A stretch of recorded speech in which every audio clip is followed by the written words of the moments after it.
Дорогие зрители, я вас приветствую. Каждый раз старт занимает несколько дольше, чем я хотел бы. Технические сложности. Как обычно, мы выходим в эфир в 6 часов вечера по Москве. Вы задаете свои вопросы. Я, как программист и немного менеджер, и немного философ, такой мамкин, на ваши вопросы отвечаю, пытаясь вам принести какую-нибудь пользу в вашей жизнедеятельности, а вы мне тоже помогаете. Алиса, стоп! Вот, чтобы нам не мешало, мы ее выключим и давайте с первого же вопроса и начнем. Звучит он так, задает его Капитошка-Картошка. Когда из-за финансового кризиса и развития AI команды будут худеть? Что будет с топ-менеджерами и менеджерами? Ведь они бесполезны и вредны уже сейчас. Во-первых, команды худеть не будут ни из-за финансового кризиса, ни из-за развития AI. Команды могут худеть только, наверное, из-за снижения рождаемости или повышения смертности. Во всех остальных случаях команды будут оставаться командами. Все равно людям где-то нужно работать. Высокий уровень безработицы из-за AI, я в это не верю. С менеджерами будет то же самое, что и сейчас. Они будут на своих местах. Менеджеры – это как крысы, тараканы, муравьи, комары. Как бы плохо ни было, как бы тяжело ни жилось животным, прекрасным жирафам, львам, людям, обезьянам, комары, крысы и все остальные насекомые будут на них паразитировать. Менеджеры – это паразиты, которые обладают высокой выживаемостью, прекрасными приспособленческими навыками. Они всегда найдут свое место. Как бы плохо ни было, еще раз повторяю, так что вы за них не переживайте. Дальше вопрос так задает Владислав. Закрыл один тикет в Зерокрасе, получил определенную сумму, при этом тесты не писал. Закрыл другой тикет, постарался и написал тесты, но получил ту же сумму, что и в первом тикете. Так и должно быть. Да, Владислав, так и должно быть. Каждый раз, закрывая тикет, вы имеете дело не с роботом, вы имеете дело с человеком. Архитектор принимает вашу работу. В этом случае, скорее всего, это был я.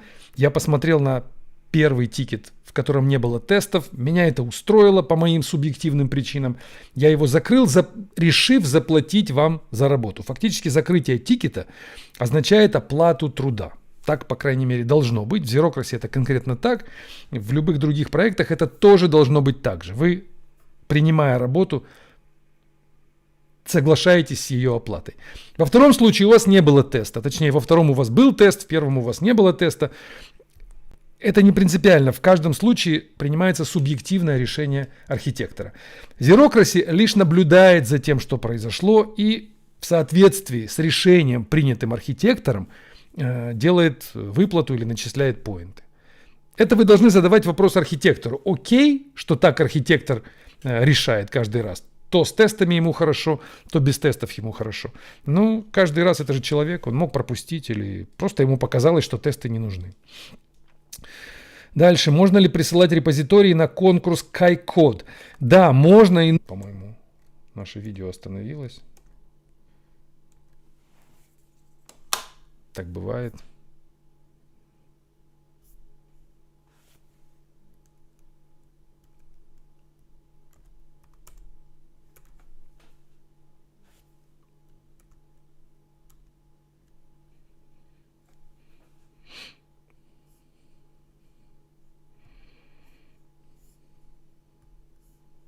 Не знаю, почему так происходит. Идем дальше. Так, вопрос такой. Написать техническую статью на Хабр, на Medium или куда-то еще, или завести свой блог, как я это сделал. Я рекомендую заводить свой блог.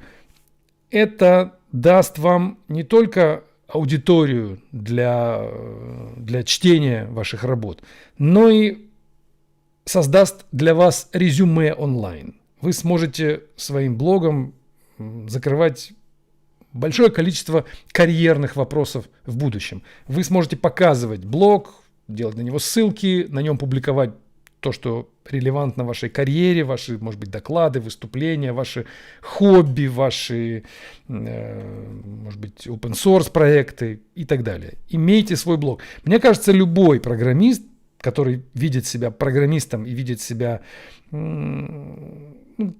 участником индустрии, должен иметь свое электронное присутствие. Другое дело, что, может быть, свой блог можно вести не на отдельном сайте, а на том же Хабре, на Медиуме. Ну, кажется, что это не совсем правильно. Доверять свою identity, свое творчество третьей платформе, которая завтра может и не существовать через 10 лет, через 20 лет. Будет ли Хабр на том же месте? Будет ли Медиум? Дадут ли вам ваши статьи забрать? Если дадут, то в каком формате вы сможете потом их где-то опубликовать? Это все вопросы без ответов. Дальше. Если язык программирования не поддерживает перегрузку конструкторов, является ли, и тут дальше два примера, либо статический метод мы вызываем для того, чтобы сконвертировать money из цифры 10 в доллары, либо мы делаем конструктор, который называется money from dollars, и в параметр передаем цифру 10. Ни первый, ни второй вариант не является правильным. Вы должны написать 10 $2. А не так, как вы сказали. Ни статический метод, ни конструктор в данном случае не является правильным решением. Сначала инкапсулируйте цифру 10, например, в класс integer, и у класса integer должен быть метод, переводящий цифру 10 в доллары.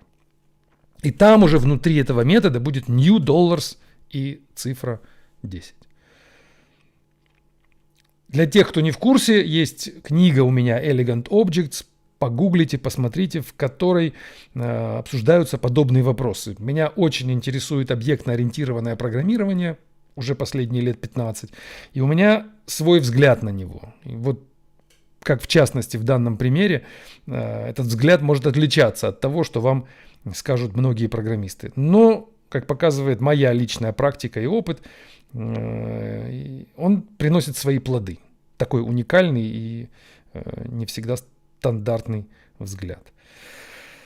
Дальше. Если бы ты встретил себя 10-летнего, чем бы ты больше всего его разочаровал? Да всем разочаровал. Не сыпьте соль на рану.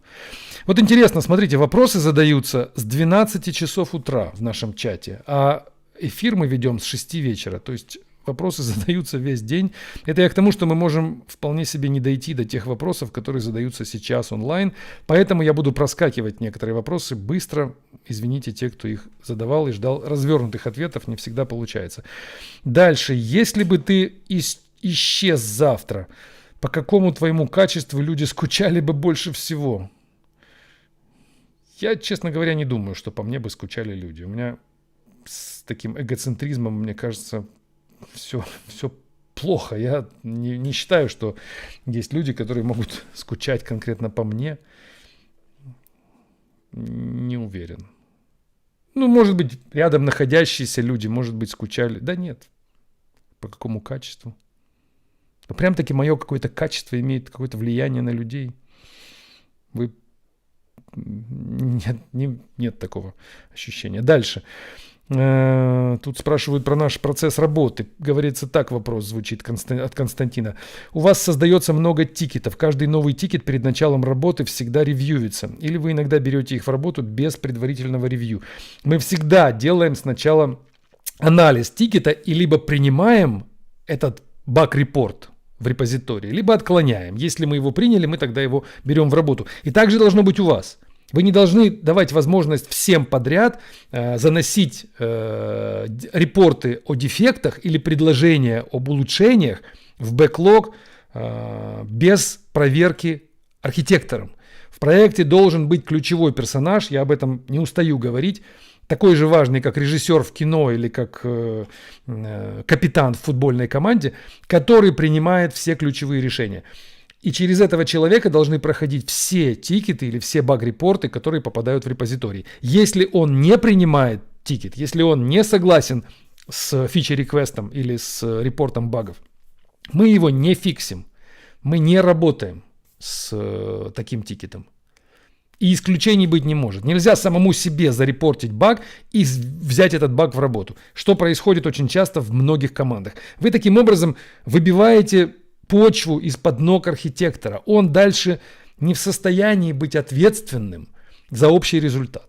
Это больше не его результат. Это все равно, как на съемочной площадке оператор начнет снимать то, что ему кажется правильным. У него есть камера, у него есть актеры рядом стоящие, он берет и снимает. А режиссер стоит рядом и наблюдает, как вместо него делается его фильм. Какого качества будет фильм, а главное, как с этим режиссером дальше работать. Будет ли он вообще заинтересован продолжать? Скорее всего, нет. У нас всегда строго так. Сразу в проекте, как только мы стартуем работу в любом проекте, в любом продукте, сразу назначается архитектор. И сразу понятно, он виноват, на него все стрелки. И он принимает все ключевые решения, в первую очередь, что принимать, что не принимать в список задач на выполнение. Дальше. Не думаете ли вы, такой вопрос, что критикуя алгоритмы на интервью и советуя идти в бигтехи молодым разработчикам, вы несете немного противоречивый посыл, так как это зачастую первый и очень значимый этап?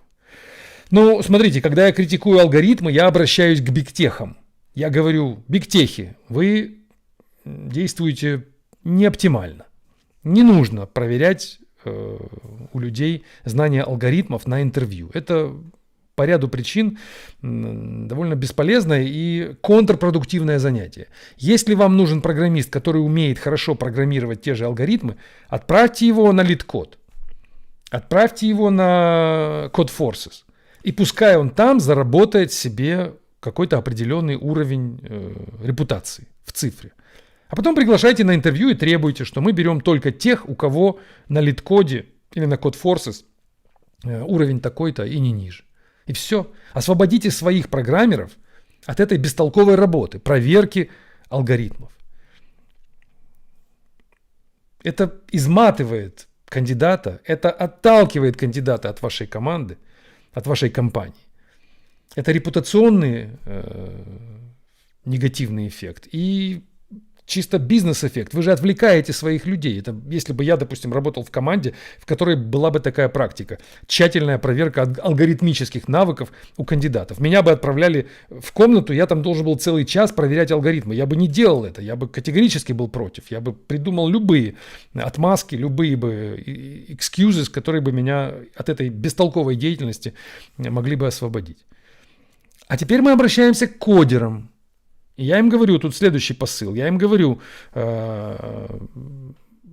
советую идти в бигтехи. Да, я говорю, идите в бигтехи, идите туда. Но когда я им говорю, идите туда, я же не говорю, не учите алгоритмы. Я понимаю, что то, что я только что рассказывал бигтехам, услышано не будет. Они будут продолжать делать то, что они делали. Они будут это, потому что они по-другому не умеют. Потому что там сидят бестолковые менеджеры, которым кажется, что чем тщательнее, чем подробнее, чем больше времени мы потратим, чем большую иллюзию мы создадим, чем больше пузыри мы надуем, тем оно будет лучше. И для менеджера это в основном правда. Потому что он тоже под кем-то, над ним тоже какой-то менеджер. И в основном менеджеры оценивают друг друга и своих подчиненных по количеству надутых пузырей, а не по объективным показателям, которые измеримые. Ну вот и все. Поэтому молодежь, да, учите кодинг и учите алгоритмы, у вас выхода нет. А бигтехи, прекратите этим заниматься. Так что, безусловно, конфликт вы видите в этом, но поймите меня, я к разным аудиториям обращаюсь.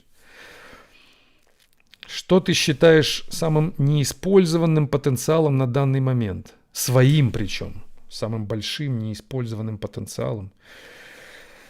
Ну, много, опять же, вы в ту же больную точку бьете. Много чего неиспользованного. Ну, в самых разных областях. Ну, в программировании, в профессиональной деятельности. У многих людей так. Мы многие неиспользованные. Мы многие из нас недопримененные. И в этом главная боль человека. Ну, после того, как он наелся, напился и выспался, то у него появляется боль недопримененности, недовостребованности. И тут Вопрос, есть ли навыки для этого, есть ли таланты. У многих людей нет талантов, и они не востребованы, потому что у них просто не дано им. И большинство таких. Я, например, как музыкант не гожусь совершенно. Я могу, конечно, страдать на этот счет и думать, что мог бы я быть на сцене, как Киркоров, да, таким же популярным и таким же красивым. Но не случилось, да, к сожалению.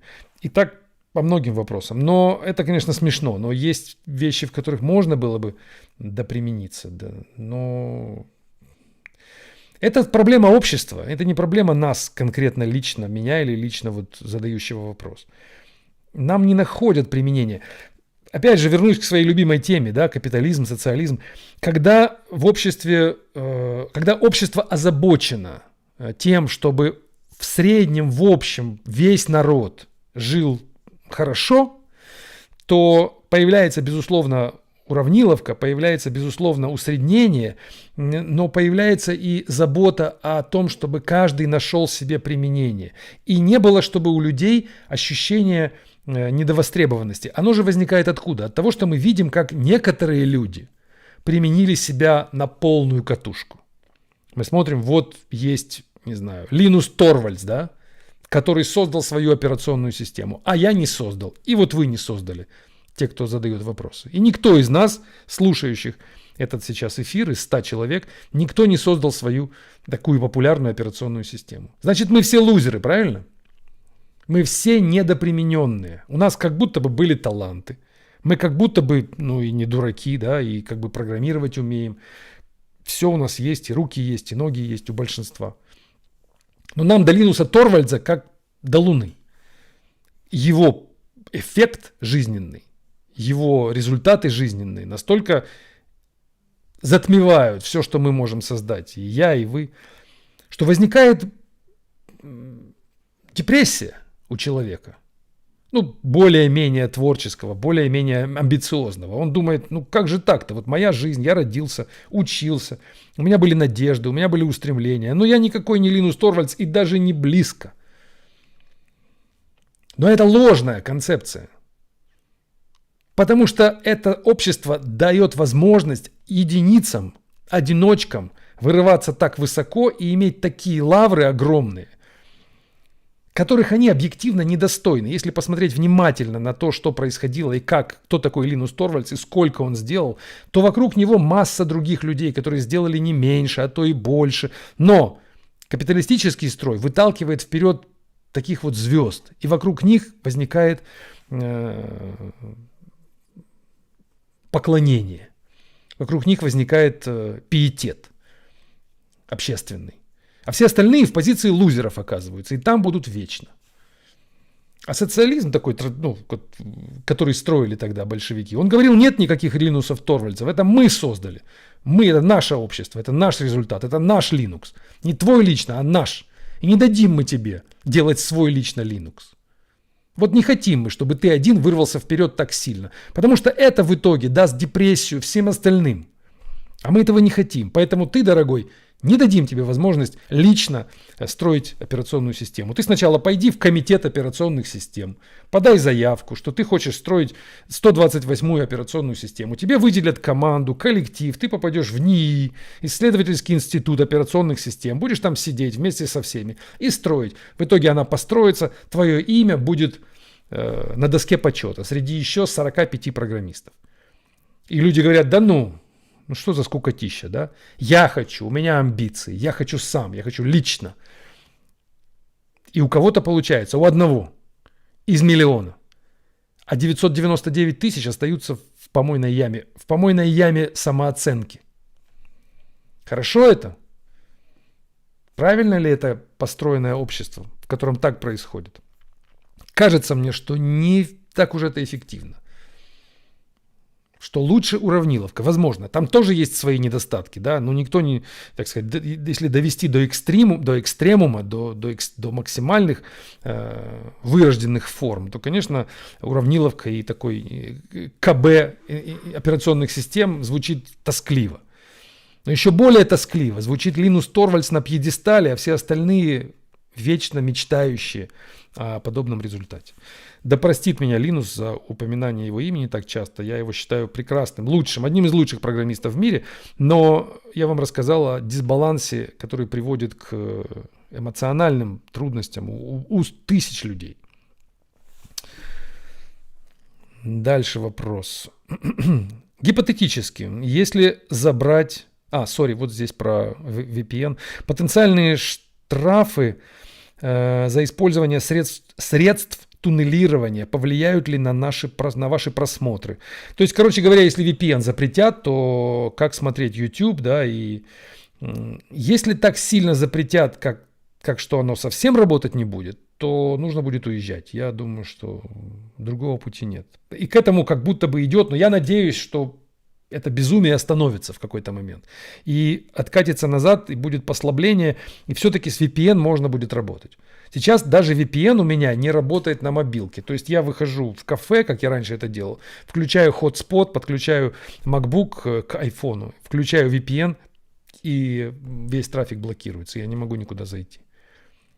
И это продолжается с Нового года, уже 3 недели. Если так будет сильно долго, то я не вижу другого пути, как менять место жительства. Потому что это не жизнь уже становится. Так сильно закручивать гайки, это уже too much. Надеюсь, потому что в Китае даже нет такого. В Китае я спокойно на хотспоте с телефона, с мобильной связи включаю VPN. Да, он там имеет трудности, его нужно менять периодически VPN, но, тем не менее, работать можно. Сейчас МТС, Билайн, все одинаково, все блокируется. Может быть, это меня лично блокирует, попробуйте вы, может быть, у вас работает, но у меня 3 недели такая история.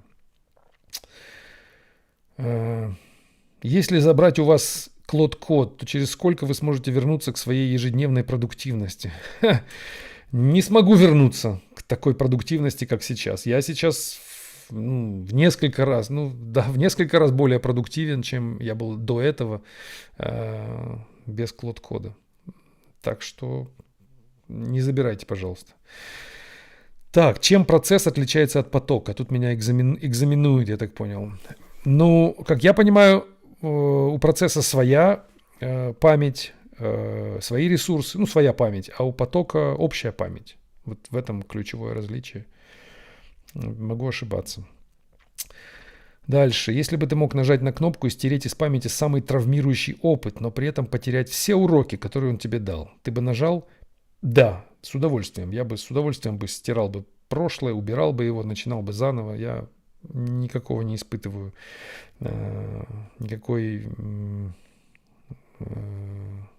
никаких таких уж, я испытываю теплые чувства к прошлому, безусловно, но не держусь за него. Я не считаю, что вот это какое-то богатство и этот опыт, который он дал, эти уроки, заново все проживем, и смотреть надо вперед, в перспективу, в будущее. Там будут новые уроки, там будет новый опыт. Если есть возможность стирать и начинать заново, я только за.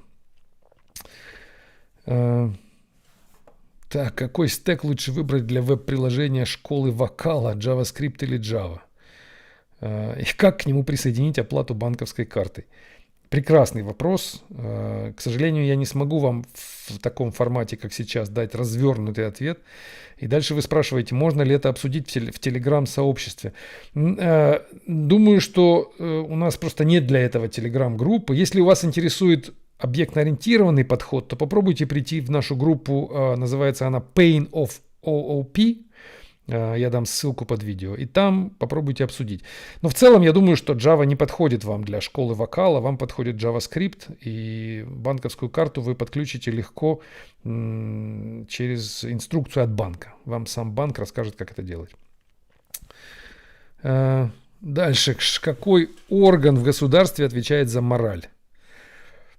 Система образования, школы, я думаю. Школы. Детские сады, школы. Если вы думаете, что это пенитенциарная система, тюрьмы и прокуратура и суды, то нет, они за мораль не отвечают. Там морали нет. Там просто защита одних от других. Но мораль это же не про защиту, мораль это про нежелание человека что-то делать, внутреннее нежелание. А такое внутреннее нежелание можно построить только в школе, в детских учреждениях. И, к сожалению, они находятся в плачевном состоянии, в России так точно. Это очень очень небольшие зарплаты у учителей, и особенно в регионах. И за это мы расплачиваемся. Может быть, просто государству это не принципиально, какая там мораль у людей, что там он думает. У нас есть менты, и менты его побьют, и в итоге он не будет делать то, что мы не хотим, чтобы он делал. Можно так, можно решать проблему таким образом. И вместо того, чтобы платить учителям, платить ментам. Ментам платят больше, чем учителям. Так что милиционерам, полицейским платят больше, чем учителям. Но, может быть, другой баланс был бы более выгодный. Полиции поменьше, но педагогику оплачивать получше. Если бы ты был своим собственным другом, ты бы доверял такому человеку? Да смотря в чем. Вы понимаете, доверие должно строиться на понимании базовых принципов человека. То есть, что его интересует, что им движет, что он ценит больше, чем вот эти слова типа дружба, любовь и так далее. У человека есть цель, он к ней идет. Он верит в то, что эта цель имеет смысл, и его жизнь должна быть потрачена на достижение цели. И тут вы приходите к нему и говорите: ты мне друг? А он должен вас справедливо спросить: а вам моя цель близка? Если вы будете идти со мной в одну сторону, то да, я вам друг. Но если вы против моих идеалов, то я вам, может быть, пока друг, пока мы в одном купе едем и по 200 грамм выпили и играем в дурачка, то да, мы друзья. Но как только я пойму, что вы едете в другую сторону, а я вам не по пути, то уже я вам и не друг. Просто так дружить абстрактно — это возможно, но только в том случае, если вас ничего никак не объединяет с человеком, он вам чужой. У вас нет с ним общих или, наоборот, противоположных интересов. Тогда можно сказать: это друзья, мы все друг друга любим. Абстрактные фразы типа «я люблю вас», когда со сцены кричат эти певицы ртом. Я люблю вас. Кого она любит? Кого конкретно она любит? Она никого не любит. Она не знает, что это такое любовь. Она просто кричит в зал: я вас всех люблю. Но когда она возьмет кого-то конкретного одного, который ей скажет: дай мне 100 рублей, одолжи там. Она никому ничего не одолжит, потому что она не друг, потому что она не хочет, не общий у них интерес. Так же и с дружбой. Вы поменьше используете это слово. Дружба, любовь. Вы смотрите, заодно мы в одной команде, мы будем дело делать вместе. Или у вас другие цели. Так что, отвечая на ваш вопрос, я бы себе доверял, да, потому что у нас были бы одинаковые цели. Но просто так мне доверять, подойти на улице и сказать: могу я тебе доверять? Нет, не доверяйте мне. У меня свои цели. Так, дальше вопросы. Автор вопроса нам говорит: работаю учителем информатики. Вот мы как раз об учителях говорили. В 7, 8, 10 и 11 классах. Базовый курс информатики. Очень часто сталкиваюсь с плохим поведением, но не знаю, как с ним бороться. Во-первых, прочитайте Макаренко, педагогическую поэму. Там было и про плохое поведение, и про насилие, и про изнасилование в детских коллективах, и про убийство. Там много случаев разбирается. И реакция Макаренко как преподавателя на все эти действия. Что с этим делать? У вас-то плохое поведение, это, видимо, там взял телефон и стал играть, да, на уроке. А там было, девочку изнасиловали. То есть куда более жесткий случай, чем ваш. Так вот, если вам дать короткий совет, то, как Макаренко говорит, как он советовал, я где-то у себя в телеграм-канале писал, это максимально жесткое отношение к детям, и при этом, то есть максимально жесткое в плане наказаний. Никаких поблажек, никаких послаблений, никаких... Если наказываем, то наказываем. И наказываем жестко. Он там прям бил их, в том числе. Он, конечно, не большой был там, адепт такого метода воспитания, но не исключал, особенно в те годы, когда это были беспризорники, и насильники и убийцы. Люди понимают силу, и если не применять силу, в том числе к детям, то вы получите коллектив неуправляемый, а главное, вы навредите воспитанию ребенка.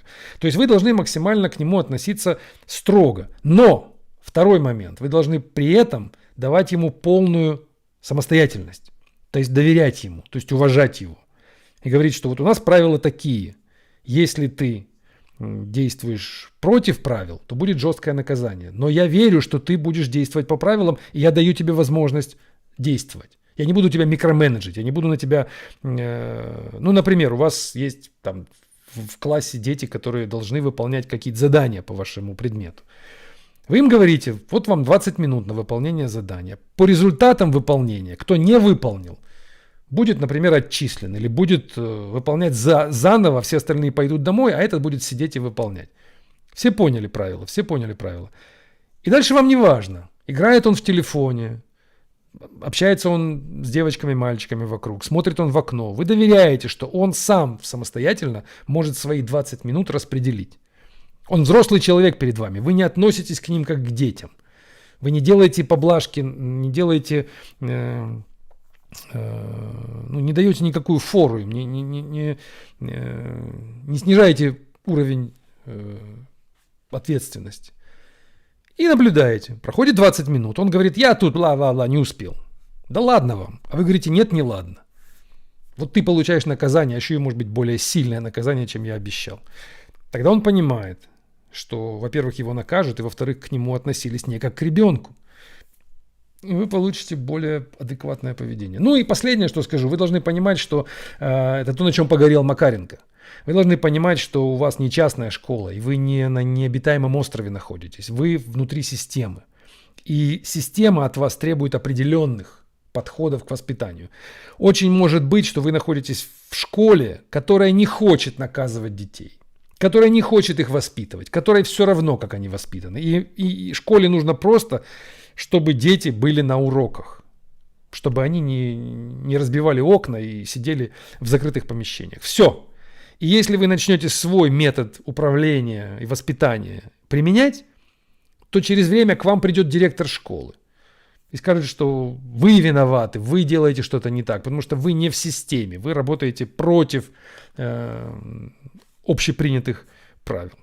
Поэтому сначала убедитесь, где вы находитесь, какие общие правила. Макаренко действовал так же, он строил свой микромир, и в итоге, знаете, чем кончилось. Он умер в 50 лет, и его последние годы прошли в забвении. Его выгнали отовсюду, его перестали ему давать детей на воспитание. Он просто шел против общей стратегии воспитания. Мы его запомнили, да, но после смерти. Он внес огромный вклад в педагогику мировую. Он считается одним из нескольких ключевых фигур в педагогике. Но он умер где-то там на какой-то улице, упал и умер, и никто его... в общем, жизнь его была не такой радужной, как жизнь какого-нибудь директора районного отдела народного образования, который в почестях, в орденах, в медалях стоит на каждой линейке, дети ему отдают салют пионерский, в те времена. А Макаренко никому не нужный и всеми выгнанный. Вот решите, что вы хотите. Если вы хотите бороться за чистоту воспитания и идти своим путем, идите, но знайте, куда вы придете. Либо второй вариант. Плюньте на эту дисциплину. Да, они себя плохо ведут. Значит, так нужно. Так придумано школой. Вот чтобы вот так дети себя вели. Улыбайтесь, игнорируйте, плюйте на это и давайте им задания из книжки, а сами сидите в телефоне и играете. Все. Выберите свой путь. Либо вы с толпой, либо вы сами по себе, но тогда толпа против вас. Так, дальше. Как правильно задавать вопросы начальнику, спрашивает Макс.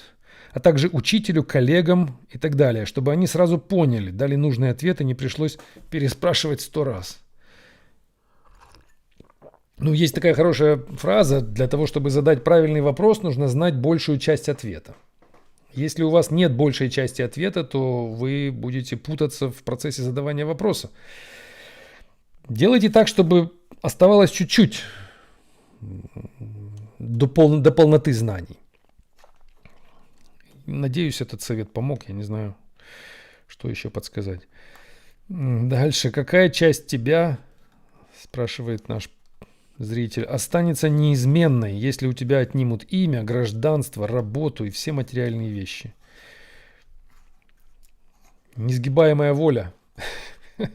Возможно, так. Не знаю, я шучу, конечно. Что останется? Да ничего не останется. Мы материальные существа. Мы биологическая масса, биомасса. Мы думаем, что мы тут наделены душой, у нас есть сознание какое-то уникальное, у нас у каждого свой мир уникальный, но это наши заблуждения. Мы действительно то, что вы перечислили: имя, гражданство, работа, все материальные вещи, стул, стол, компьютер, ноутбук. Если нас совсем всего этого лишить, то ничего не останется. Мало будет. Мы на все это опираемся, мы же все это зарабатываем, мы во все это вкладываем, мы строим себя через материальный мир. Даже священники, которые там попы, которые религиозные праведники, которые в свою жизнь потратили или тратят на служение, бог знает чему, и чему-то эфемерному и нематериальному, они тоже пишут книги, они пытаются оставить что-то после себя, они пытаются это записать, они пытаются это кому-то рассказать, они пытаются что-то донести. Он не может просто сидеть в келье год за годом и есть только рис перетертый. Ему нужно, если у него в голове там не каша, то ему нужно донести это до других людей. Значит, он пойдет к людям, значит, он начнет людям отдавать что-то материальное, какие-то знания, он начнет их записывать. У него появится эго, ему станет интересно, что люди думают о том, что он написал, а что прочитали ли они, а кто прочитал, а что сказал другой поп, что сказали в той церкви, а что сказал издатель моих трудов. Может быть, его деньги не будут интересовать, он так будет говорить, но его будет интересовать, насколько глубоко он проникает в сознание других людей. А это материальный мир. Так что не отталкивайте его. Он – это мы. Так, ваше правило про суффиксы относится ли к паттернам проектирования? Декоратор, адаптер? Нет, не относится.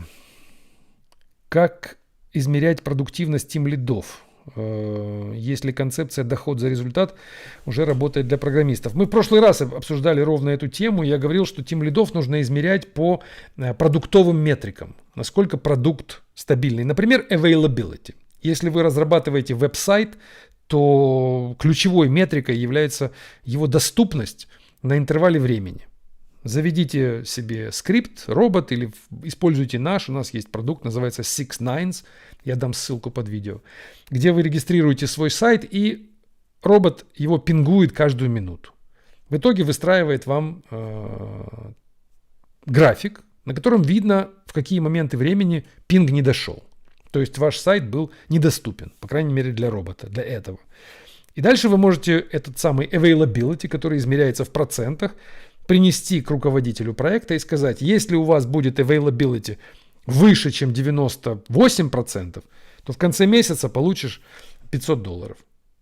А если будет выше 99%, получишь $1000. Все. И дальше этот самый project manager, как хочет, управляя командой, будет добиваться этих самых цифр. Я бы так делал, если бы у меня были продакт-менеджеры или тим-лиды, или архитекторы, то я бы их собрал и сказал: ребята, вот такие цифры, вот такие бонусы, вот такая метрика. Идите работайте. И через месяц просто раздал бы деньги кому-то. Так, идем дальше.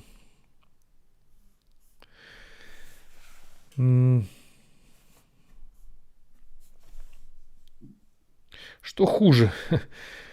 Предать свои идеалы ради выживания или погибнуть, оставшись им верными? Нет, погибнуть никогда не лучше.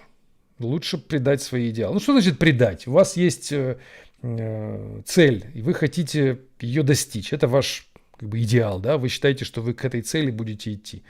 И тут вам говорят: вы должны умереть, и тогда эта цель будет достигнута. Я не понимаю, какой смысл себя уничтожать, чтобы цель... в любом случае вы должны стараться сохранить жизнь, потому что после ее прекращения все теряет смысл. Вы дальше не узнаете, какие там были идеалы, и вообще все потеряет смысл. И мир весь исчезнет. Для вас так точно. Ищите способы выживать, но не платить жизнью ни за что. Вы можете платить свободой, окей, да, какими-то ограничениями, но не жизнью. Эта цена, она имеет размер бесконечности. Так, дальше. Мейнтейнеры уже закрывают pull-реквесты и запрещают LLM-контент из-за потока некачественных вкладов. Как, по твоему мнению, это изменит будущее GitHub? Не превратится ли платформа в свалку AI-шума? Ну, она превратится, она уже потихоньку превращается. К нам тоже приходят такие pull-реквесты, и приходится на них обращать внимание, читать, тратить время, закрывать. Все это возможно. Ну, думаю, что невыгодно это будет авторам таких pull-реквестов. Им же нужно что-то заработать. У нас в Zerocracy бывают случаи, когда приходят pull-реквесты, мы явно видим, что это LLM-ка сделала, но contribution ценный, мы принимаем его и платим за это. Но не часто это случается. Зачастую наоборот. Приходит pull-реквест, мы понимаем, что это LLM-ка.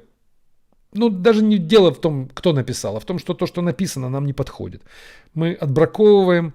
Иногда авторы пытаются доделать, тоже используя какой-то AI. Но не получается. Они теряют время, мы закрываем, деньги не платим. На этом все заканчивается. То есть, если будет привязка к деньгам, а она должна быть, проблема решится. Но, может быть, ее не будет. Например, в больших open-source репозиториях, может быть, там и будет свалка шума. Действительно, вы правы. Соглашусь. Так. Вот мы сейчас переходим к вопросам, которые были заданы, когда стрим начался. А сейчас уже 40 минут прошло. Надо как-то нам ускоряться. Поменялся руководитель. Это история, пишет Михаил. Продвигает современные технологии. Вытащил в офис. Приветствует активность.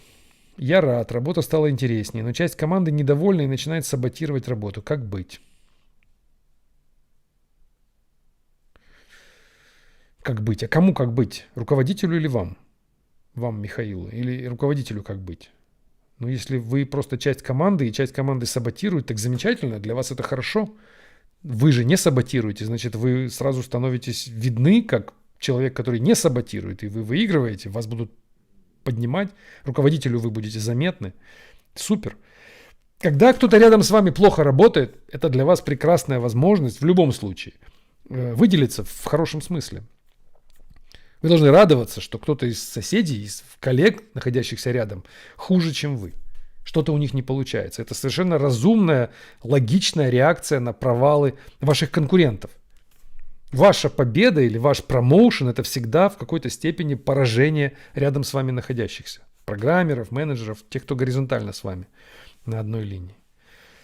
Так что у вас все хорошо. Что делать начальнику в этом случае? Ну, это классическая ситуация саботажа при изменениях. Он всегда бывает. Когда что-то меняется в менеджменте, в команде, то часть группы саботирует. Просто потому что. Очень многим людям просто нравится возмущаться изменениям. Вот вчера было хорошо, вы делаете плохо, я буду возмущаться. Почему? Ну, я найду причину. Всегда можно найти причину, почему что-то плохо. Что с этими людьми делать? Ну, разные методы есть. Можно точечно изолировать, точечно увольнять. Можно разговаривать, можно их убеждать. Но обычно убеждения не подходят, потому что они создают сопротивление ради того, чтобы на них обратили внимание. Это такой тип людей. Им нравится, что с ними разговаривают, нравится, что их убеждают, уговаривают, уламывают, воодушевляют, мотивируют. Ну, в общем, нянчатся, одним словом. Такие в команде существуют очень часто. Вот он такой, понимаешь, такой он весь нежный. Вот ему сказали, что с завтрашнего дня ты будешь коммитить вот в другой репозиторий. Мы перенесли репозиторий и поменяли название. Теперь это новый репозиторий под новым именем. А почему вы поменяли? А почему мне не сказали? А почему вы всегда так делаете? Меняете, а мне не говорите. А новое название мне, может быть, не нравится. А я не хочу так работать. А я теперь не знаю, как работать. И начинаю. Вот, понятно, да? Что хочется сказать на такое. Это просто чисто личностное. Это такое устройство у него больное в голове. Нужно понимать. Либо там это уже психология включается, либо можно его игнорить вообще. Просто не хочешь — не работай, сиди, пожалуйста. Он через 2 дня придет сам. Кого-то можно, наоборот, накричать на него, просто унизить его при всех и сказать, что ты рот закрой и больше не открывай. Ему это поможет. Может быть, он напрашивается на это. Такая тоже есть у людей поведенческая конструкция. Кому-то, с кем-то можно просто поговорить, чисто сказать: слушай, пожалуйста, там, пока так, ты не мешай, если тебе не сложно, пока вот мы решили так, это я решил лично, пойди мне навстречу. Ну, это с каждым по-своему. Надо быть психологом. Если у вас нет нормальных инструментов менеджмента, то вы должны быть психологом. Потому что нормальный инструмент менеджмента – это деньги. Он не хочет, у него какое-то сопротивление, а вам все равно.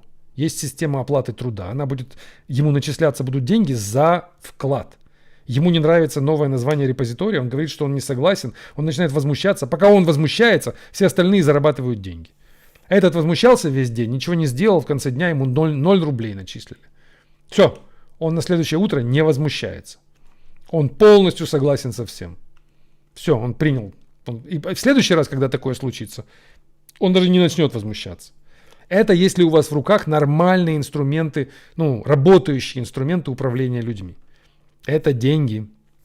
Если у вас в руках денег нет, то есть если вы просто попка, а не менеджер, если вы просто, как попка на вышке, который стоит с ружьем, зону охраняет. Если вы вот такой попка, который стоит, но никаких решений принимать не может, его просто поставили туда наблюдать за кодерами, то да, вы должны быть психологом, вы должны нянчиться с ними, как папа и мама для них быть. Им не хватило им в детстве родительского тепла. В основном это оттуда идет. Какая-то есть какая-то проблема с детским воспитанием. То ли его недолюбили, то ли его перелюбили, то ли его обидели в детстве, то ли что-то там было.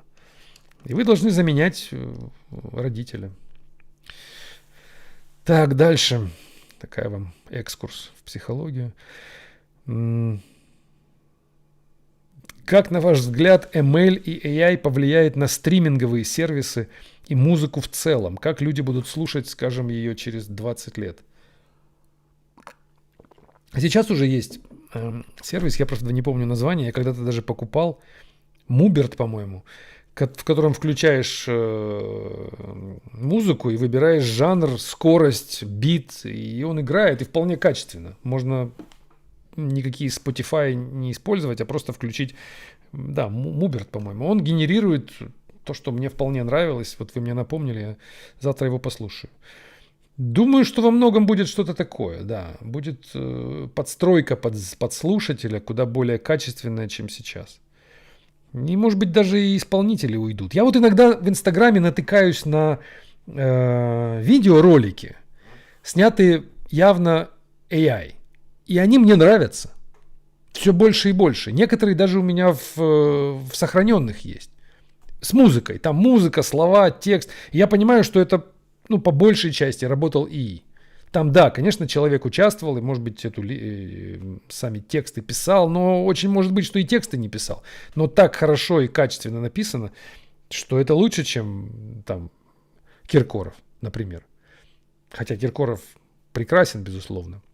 Но ИИ, он может просто уже его обогнать. Так что вопрос очень в тему, и соглашусь с вами с тем, на что вы намекаете. Дальше. Опять, считаете ли вы обманом работу на 2 фуллтаймах? Уже спрашивали об этом когда-то и несколько раз. Я не считаю ничего обманом. Вы же не... как понять обман? Вот вы называете обманом, да? Хорошо. В каком смысле? Вы пытаетесь какой-то моральный, аспект сюда подложить. Вот у вас есть некое убеждение, да? Вы были воспитаны в концепции христианской морали, что воровать плохо. Такой, не то что христианская, религиозной морали. Воровать плохо. Это чисто религиозная тема, потому что она, вне религии не имеет смысла. Потому что все люди так или иначе обманывают, и невозможно существовать в мире людей без обмана. В мире животных, нигде. Весь животный мир построен на обмане. Вы не можете быть хищником, если вы не обманываете. Не может лев охотиться на косулю, не обманывая ее. Конечно, он обманывает, иначе он не поест. То же самое в мире людей. Мы так или иначе, не просто так или иначе, а только так. Любые наши успехи основаны на хитрости, на обмане, на том, что мы выдаем одно за другое, и таким образом выигрываем, обыгрываем, обходим и так далее. Если только вы не ну, я даже не знаю кто там, гениальный тенор. И вот у вас такой голос, что вам даже обманывать не нужно, вы просто рот открываете, поете, и вас как куклу просто ведут по вашему карьерному пути, и вы поете, и вам платят, поете, и вам платят. Но таких людей, ну, по пальцам можно пересчитать. Остальные люди работают через обман, через хитрость. Это база, на этом животный мир построен, и мы тоже. Но потом пришла религия и сказала, обманывать нехорошо. И мы поверили в эту концепцию и попали в ситуацию ложного самонаказания. Мы стали думать, что раз мы обманываем, и в те моменты, когда мы обманываем, мы совершаем что-то греховное. Мы совершаем неверный поступок, мы совершаем зло. Но, опять же, это не так. Это лишь с точки зрения религии. Лишь с точки зрения... Это поп вам сказал в церкви, и вы поверили. Ну, или книгу прочитали, и вы знаете, врать нельзя. И тут вы меня спрашиваете, считаю ли я обманом работу на двух фуллтаймах. Я вообще считаю обманом работу. И с одной стороны, и с другой. И там начальник вас обманывает, потому что он дает вам не все деньги, которые вы заработали. Он должен вам больше платить, он должен вам честнее показывать картину, в которой вы работаете. Он должен вас честно нанимать, честно открывать вам информацию о том, сколько зарабатывают другие люди рядом с вами. Он же не делает этого. Вы же не знаете, сколько зарабатывают соседи. А соседи по вашему офису, может быть, зарабатывают больше, чем вы, а делают меньше. Обман – обман. И такого обмана полный офис. И с вашей стороны тоже обман. Вы что, каждый раз, когда вы выполняете работу, вы честно работаете все 8 часов, ровно в час дня идете на обед, ровно возвращаетесь, и нигде ни одной минуты не занимаетесь своими делами, не открываете телефон и не читаете там новости? Делаете вы все это. Это обман? Обман. И что? Не нужно себя оценивать и наказывать за обман. Наказывайте себя, корите себя. Критически к себе относитесь, за неследование своим целям, за неискреннее движение по направленному, по вашему пути. Вот это грех. Когда вы не идете туда, куда вы должны идти. Когда вы изменяете своему предназначению. А то, что вы какого-то барыгу обманули и поработали меньше, чем он вам заплатил, зачем это в область морали переносить? Уходите от морали, которая идет из религиозных догм. Она античеловеческая. Вот это не укради, не убей, это все вредная мораль. Так же, как с не убей. Сами понимаете, да, насколько двойные смыслы заложены в этом. Что люди убивают сотнями, и за это им ставят памятники на улицах и на площадях. А есть человек, который убил, я не знаю, вора, который влез ему в дом там, и изнасиловал жену, и он его за это убил, его в тюрьму. Потому что вот такие законы и такие принципы. Убивать нельзя в каких-то... А есть люди, которые тысячами убивают, и они считаются великими полководцами, великими... Вон, маршал Жуков стоит у нас на коне возле Красной площади. Это не просто... Вы представляете количество людей, которых он... Не то, что лично, но он... Сколько людей на смерть он отправил, и все в порядке. Как к нему применить христианские нормы? Как у него спросить? Так убивать-то можно или нет? Хорошо это или плохо? Спросите у него. Можно это считать грехом? Вот с ним бы интервью записать, он вам расскажет. То есть исходите из целесообразности своих действий. Не из абстрактных норм, типа убийство, воровство, вот это прелюбодеяние, эти все 10 заповедей. Это абстрактные нормы, которые только запутывают вас, только дают вам картину, не соответствующую объективной реальности. Исходите из целесообразности, из целесообразности. Ваша цель, и к этой цели вы движетесь. И цель ваша должна быть благородна, цель ваша должна быть вы своей целью, если вы к ней придете, то вы поможете людям. Вот если то, куда вы идете, помогает людям жить лучше, жить дольше, жить качественней, не себе, не вам, а людям вокруг, то эта цель благородная, то к этой цели идти нужно. И на пути к этой цели, если вы думаете, что кого-то нужно обмануть, если вы думаете, что кого-то нужно убить, значит, эти все действия, они вашей целью оправданы. Да, вы должны стараться, конечно, не попадать в руки закона и стараться уменьшить след свой негативный на пути к своей цели. Но исключительно для того уменьшить, чтобы быстрее дойти до цели. Если вы всех подряд вокруг будете обманывать и воровать, и убивать, то, конечно, вы до цели не доберетесь. Вас быстро остановят. Вот вы должны в этой искать путь максимально комфортный для продвижения к цели. Так что работа на 2 фулл-таймах, why not? Так, с ростом в менеджменте с определенного уровня становится как будто невозможно применить методы, как в Xerocracy. С коллегами и директорами без очных встреч уже нереально. Как бы вы организовали это? Ну, да, очные встречи – это, конечно, беда, такая большая боль, которая разрушает любой правильный менеджмент. Почему? Так я считаю.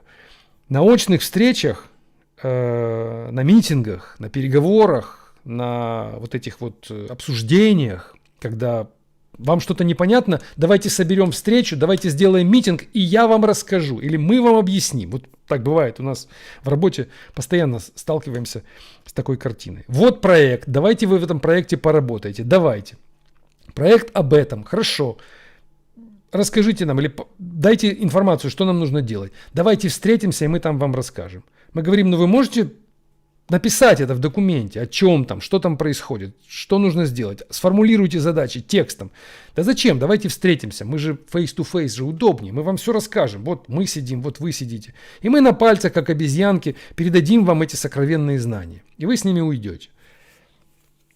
Да, мы что-то поймем на митинге. Но в основном эти митинги организуются не для того даже, чтобы передать информацию эффективно, а для того, чтобы переложить ответственность. Вам рассказывают, вы слушаете, вы же услышали. Значит, вы все поняли. Делайте. Когда вы приходите к менеджеру и говорите, напиши, что нужно делать, вот как вы говорите, менеджмент определенного уровня. Попробуйте прийти к своему менеджеру, своему начальнику и сказать, сформулируй мне на бумаге мои цели на следующие 3 месяца. Только не в абстрактном форме, как они обычно пишут, типа там достигать, изучать, исследовать, углублять, проводить, закреплять, деплоить. А дай мне конкретные цифры, дай мне конкретные задачи, которые можно на выходе проверить, получилось у меня или нет. Сформулируй мне технические требования, напиши мне документ по организационным показателям, которые ты от меня ждешь. Вы поставите его в тупик, потому что вы пытаетесь на него переложить ответственность. Знаете, такая известная статья, по-моему, она была в Harvard Business Review, когда-то напечатана лет 20 назад, об обезьянках, которые сидят на плече у менеджера. То есть представьте себе, что у вас на плече обезьянка, и вы, подходя к человеку, ставя ему задачу, вы перекладываете обезьянку на него, она пересаживается к нему на плечи. И вы говорите, нужно вот решить проблему. У нас почему-то нестабильно работает система. Постоянно какие-то сбои, надо эту проблему решить. Вот вы же архитектор. Ты же архитектор, мы же тебя наняли, ты умный. Вот смотри, у нас даунтаймы, провалы, там что-то теряется, клиенты жалуются, реши. А он говорит вам в ответ, а какая должна быть стабильность? Какие показатели вас интересуют?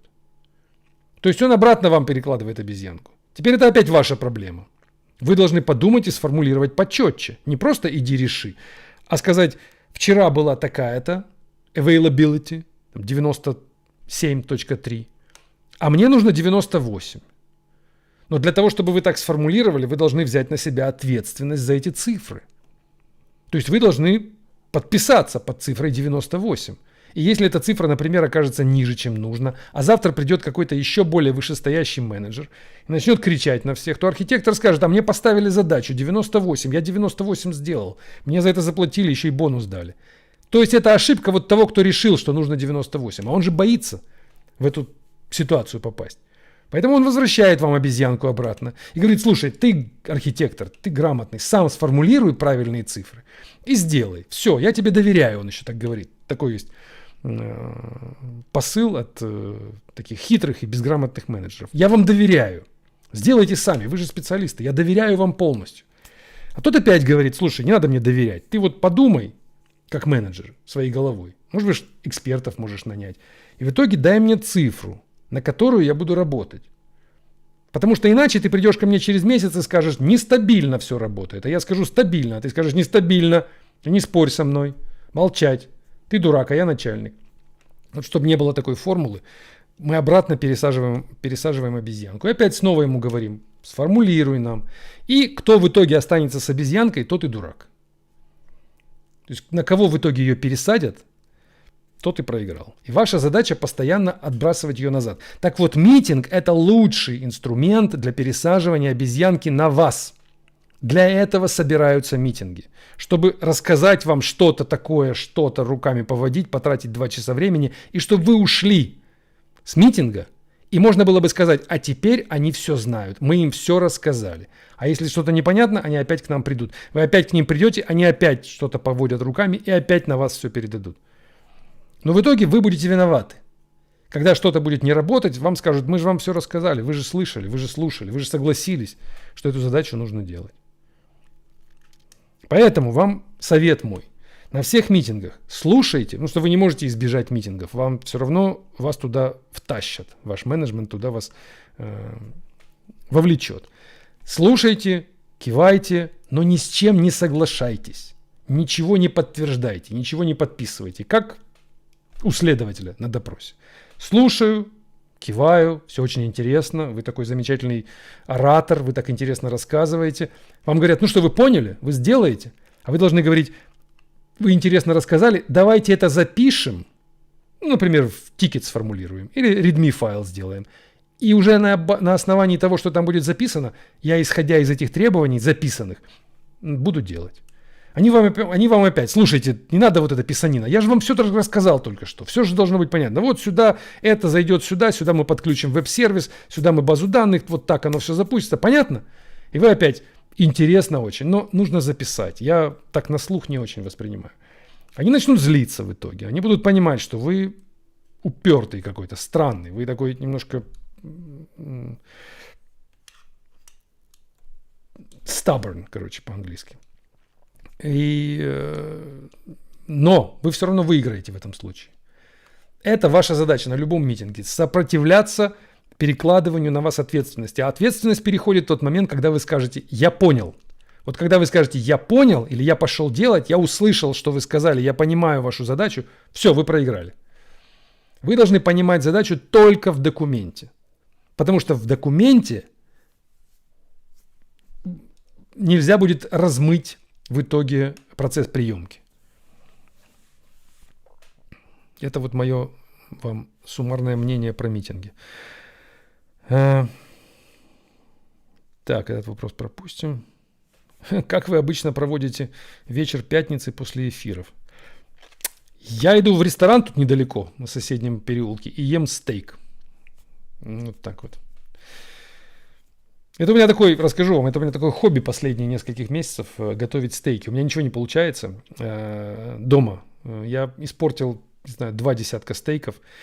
Я изучил этот процесс с начала до конца. Я даже купил сковородку дорогую, специальную, но все равно ничего не получается. И в итоге я даже пошел на мастер-класс по приготовлению стейков в ресторане в Москве.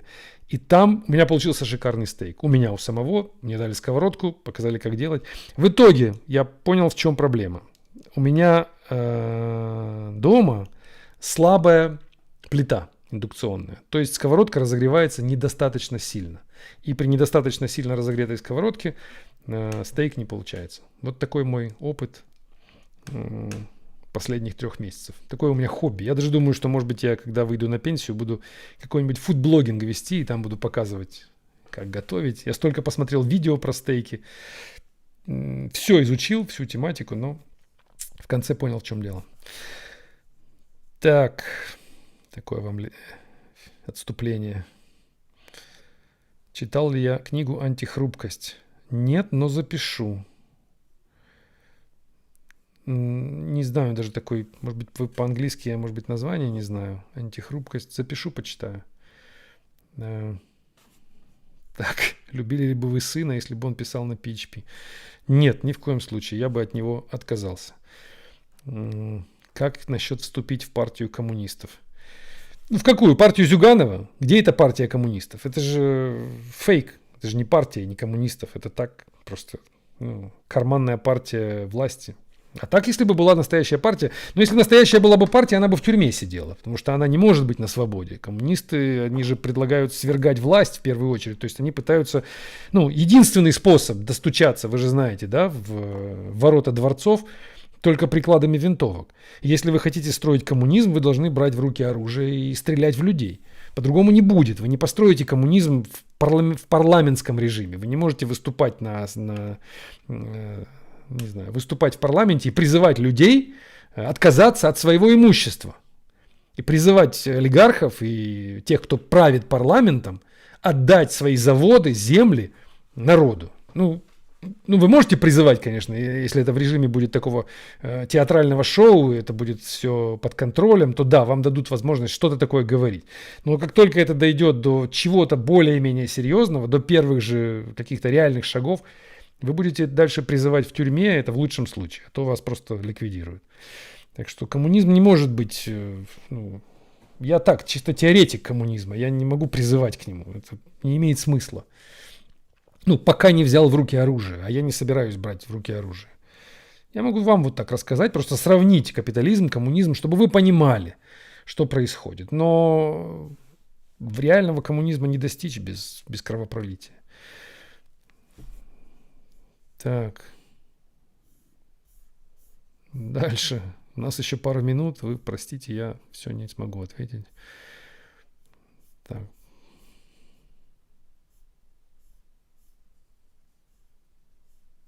Про Киркорова спрашиваете? Нет, я Киркорова просто упомянул, потому что я его знаю. Я его не слушаю. Как вы думаете, ФСБ может смотреть сообщения в Телеграме? Нет, технически она не может смотреть, сидя в России, смотреть сообщения в Телеграме. Нет, ФСБ не может. Телеграм может идти на сотрудничество с ФСБ, с СБУ, с другими службами. Это без проблем, и он это делает. И мне кажется, Дуров не отрицает свое сотрудничество. Потому что большинство запросов в Телеграм от всевозможных спецслужб приходит не про вас, не про меня и не меня и не вас. Это запросы, касающиеся действительно людей, занимающихся построением коммунизма. То есть это всякие люди, которые опасны для общества, для того общества, которое мы имеем сейчас. Наркоторговцы в том числе, там какие-то коррупционные, может быть, связи, которые расследуются. И я вам где-то уже говорил, что не думайте, что это плохо. Если у вас, не дай бог, что-то случится с вами, там, не дай бог про вас, но бывает, там, ребенка украли, допустим, и требуют и вымогают выкуп. Вы же бежите куда? В ФСБ? Или как вы будете решать эту проблему? Вы бежите к органам и говорите, ловите этих преступников. Вот они делают такие ужасные вещи. А ФСБ куда пойдет? В Телеграм. А там Дуров. А Дуров им скажет, я за свободу слова, я никому ничего не выдам. И зачем? Зачем нам такой Дуров? Конечно, Дуров скажет, да, конечно, я помогу. Вот переписка, вот Телеграм. И в итоге поймают их, и вам вернут ребенка. И вы будете благодарны, что ФСБ сумел с Дуровым договориться. Понимаете? То есть ФСБ не будет читать вас, что вы там Киркорова обсуждаете. Это не делается. Даже если прочитает, пускай читает. Вот меня прочитает ФСБ. Пусть читает, что я там пишу. Как я на Руби программирую, пускай читает. Как я там с девочками переписываюсь. Кому это интересно? Могут только читать, как это обычно делается, что можно прочитать, уже действительно не обращаясь к Дурову. Это можно кэш в телефоне посмотреть. Есть программы, которые, подключаясь к тому же айфону, могут посмотреть сохраненные прошлые переписки или текущие переписки, которые лежат в памяти телефона, в кэше в Телеграма. Я не уверен, там шифрует он или нет их, думаю, что нет. Поизучайте, как это работает. Знаю я, что через кэш происходит. Это в основном такая прочитка. И если вас возьмут телефон и скажут, мы знаем, о чем вы говорили, то это не потому, что они Дурову позвонили, а потому, что у вас на телефоне данные сохранены. Так. Как бы вы сейчас искали работу, спрашивают.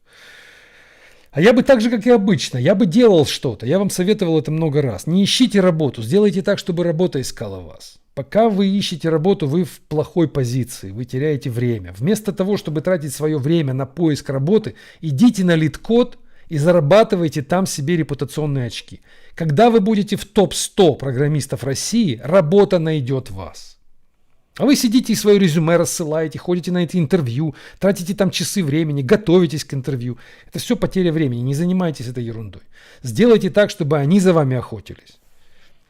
Как это сделать? Я вам сказал, идите на GitHub, делайте там проекты, публикуйте их, контрибьютьте, пишите в чужие проекты, зарабатывайте себе профайл, зарабатывайте себе имя. И на это имя придут работодатели. И они вас будут просить. Вы будете торговаться, сколько вы стоите, все. Вот эта формула, как искать работу, это точно для лузера. Это вы сразу себя в категорию лузеров размещаете и дальше становитесь в длинный ряд таких же, как все.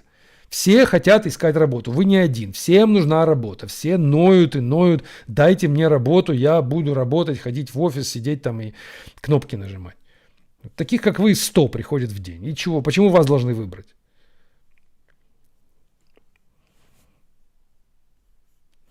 Дальше, как вы считаете, обречено ли российское IT с такими флагманами, как Яндекс?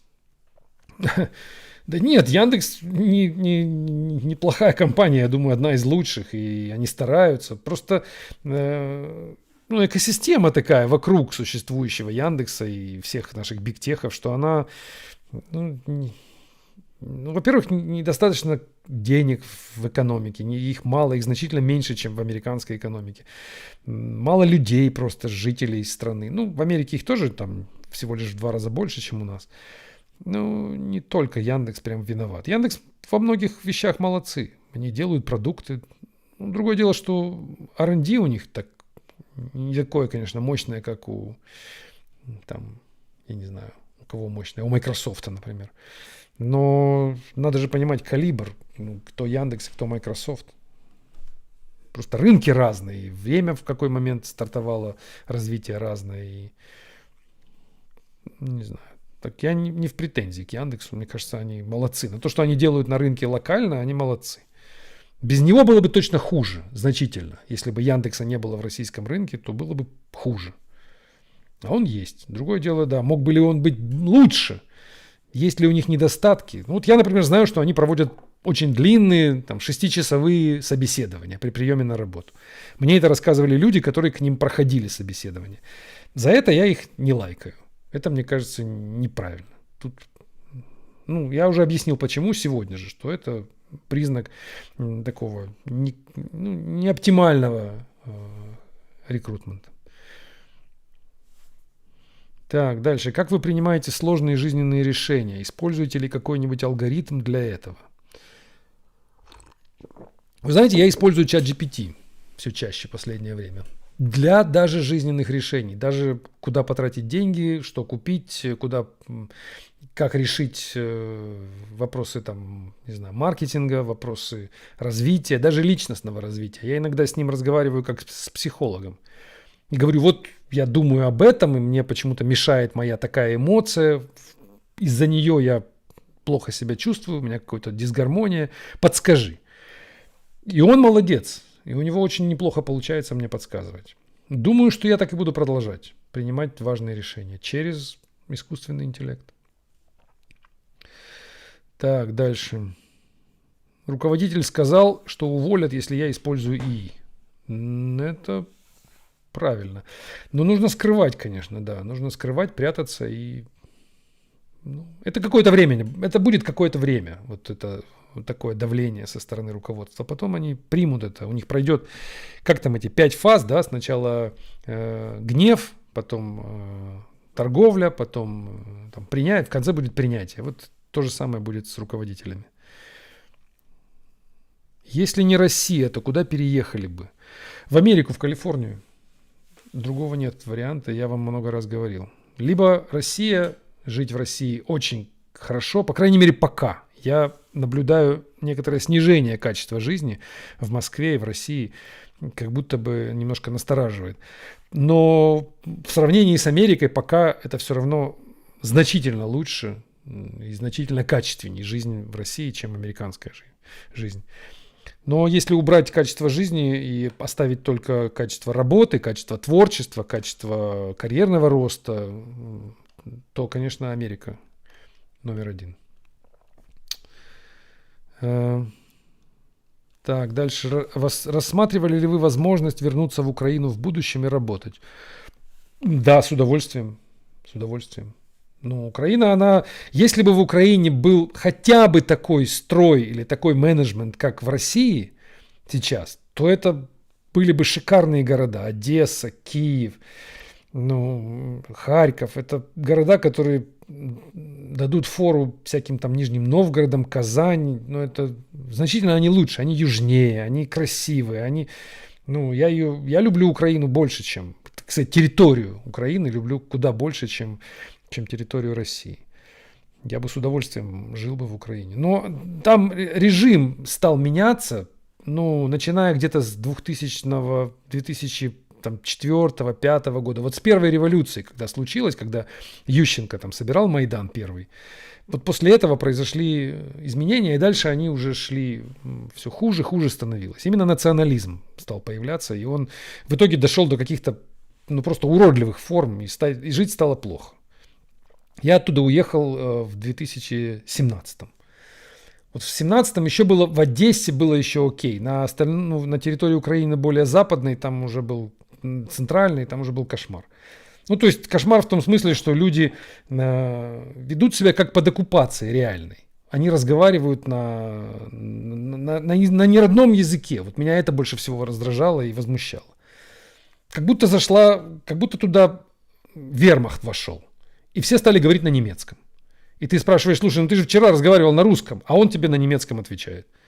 И говорит: все вот у меня нормально, все хорошо. Ты говоришь: ты понимаешь, что ты под оккупацией, если ты поменял культуру, поменял язык на то, что тебе не свойственно. А он говорит: нет, это не так, это моя настоящая культура. Я вот немец теперь. Ну, это все мешало очень жить и раздражало. А так, в остальном, Украина лучше, чем...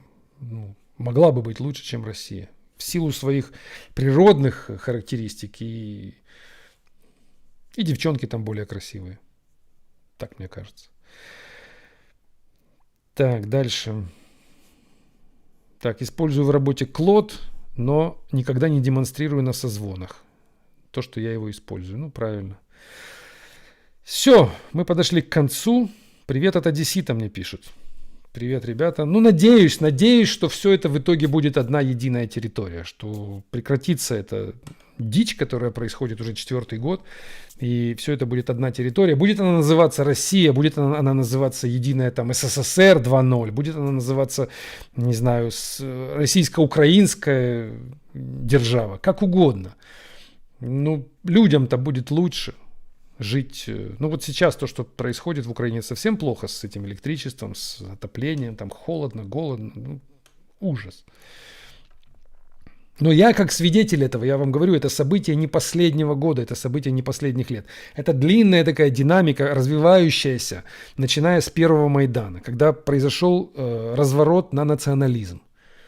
Я был свидетелем этому, я жил в Украине, я украинец, у меня украинский паспорт. Я видел все, как происходило. Я вам говорю, что самое важное это был поворот к национализму через языковой вопрос, через вопрос отчуждения одной нации от другой и установление этой границы.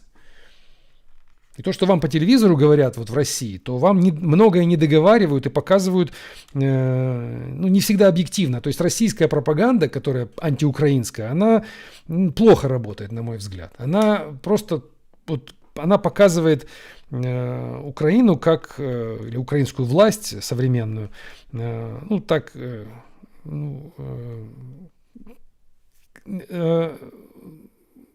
как такого сиюминутного злодея, который сейчас конкретно хочет навредить. И нужно его победить. Но я украинец, по крайней мере, я видел, что это не в Зеленском дело, это не в одной власти, которая пришла вот несколько лет назад, это не в этой войне дело. Это длинный процесс, который был запущен давно. Длинный процесс такой вот нацизма или национализма. Я когда-то работал в Амстердаме. Это было, ну я вам скажу, какой год был. Это был, ну типа 10-й. 10-й, то есть 16 лет назад. 16, ни про какого Зеленского. Зеленский тогда в КВН играл. И в Амстердаме были ребята из Украины. Я был из Украины, ребята еще из Украины, кто-то был из России. И у нас тогда были споры. И я тогда говорил им, что вы понимаете, что национализм в Украине? Вы понимаете, что куда это, ну, что происходит? Они мне тогда говорили, что нет, нормально у нас все хорошо, это украинская нация, она, значит, за самоопределение борется. И вот мы тогда уже, это 2010 год, будучи иммигрантами, мы спорили о том, что ждет нашу Украину. Потом случился 2014 год, случилось вот это переход Крыма в Россию, или как это, аннексия. Но начиналось все куда раньше. Поэтому я к тому, что это, ну, это задача не Зеленского это делать. Это не он виноват. Это не текущее правительство этих казнокрадов, которые сейчас сидят в Киеве и набивают мошну себе американскими долларами. Ну, это временные какие-то попки, которые, ну, туда попали, вот им повезло, вот, что они сейчас могут потанцевать на этом шабаше, где делятся деньги, приходящие туда. Они круто зарабатывают и молодцы, можно только позавидовать. Но это короткий интервал времени исторический. Все происходит на значительно большем интервале. И значит, у этого есть авторы, которые были, когда 20 лет назад, они уже были, они уже начинали этот процесс, они уже понимали, куда нужно идти. Так, все, мне пишут, что меня понесло. Поэтому спасибо вам большое. На этой ноте мы завершаем. Сегодня мы немножко затянули. Попробуем снова закончить наш эфир правильно. У меня в прошлый раз получилось. Благодарю, что пришли. Увидимся в следующую пятницу. Приходите снова в 6 часов по Москве. Всем пока.